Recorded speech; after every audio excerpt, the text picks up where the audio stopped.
নিঃসন্দেহে বর্তমান ফুটবলে লামিন ইয়ামালের মতো সমান্তলে রাইট উইংয়ে বিশ্বসেরাদের সেরা বায়ার্নের মাইকেল অলিস। সেই বায়ার্ন তারকা মাইকেল অলিসের এক অদ্ভুত এক কাহিনী শোনাবো আজকে। বায়ার্ন মিউনিখের ফরাসি ফরওয়ার্ড মাইকেল অলিস বর্তমানে বিশ্ব ফুটবলের অন্যতম আলোচিত নাম। তবে তার এই সাফল্যের পিছনে রয়েছে এক অদ্ভুত এবং কিছুটা মজার অতীত। সম্প্রতি অলিসের প্রাক্তন কোচ মার্ক বোয়েন তার এই শান্ত আর অলস স্বভাবের পেছনের এক অজানা গল্প শেয়ার করেছেন।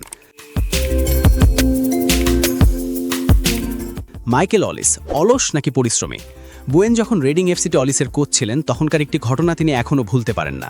তিনি বলেন, প্রতিদিন সকালে আমি যখন ট্রেনিং গ্রাউন্ডে পৌঁছাতাম দেখতাম মাইকেল তার গাড়ির ভেতরে সিটে হেলান দিয়ে অঘরে ঘুমাচ্ছে। আসলে অলিস তখন লন্ডনে তার পরিবারের সাথে থাকতেন। লন্ডনের প্রচণ্ড ট্রাফিক জ্যামের রাতে তিনি ভোর 5:30 বাড়ি থেকে বেরিয়ে পড়তেন। 9টায় ট্রেনিং শুরুর আগেই তিনি রেডিংয়ের প্র্যাকটিস গ্রাউন্ডে পৌঁছে যেতেন। হাতে সময় থাকায় তিনি গাড়ির ভেতরেই ঘুমিয়ে নিতেন। এমনকি অনেক সময় সিনিয়র প্লেয়াররা এসে কোচকে জিজ্ঞেস করতেন, মাইকেল কোথায়, ও কি দেরি করছে? কোচ তখন হাসিমুখে উত্তর দিতেন, তোমরা যখন ঘুমেছিলেও তখনই পার্কিং লটে এসে বসে আছে। তাকে ঘুম থেকে জাগানোর জন্য কাচের ওপর নক করতে হতো।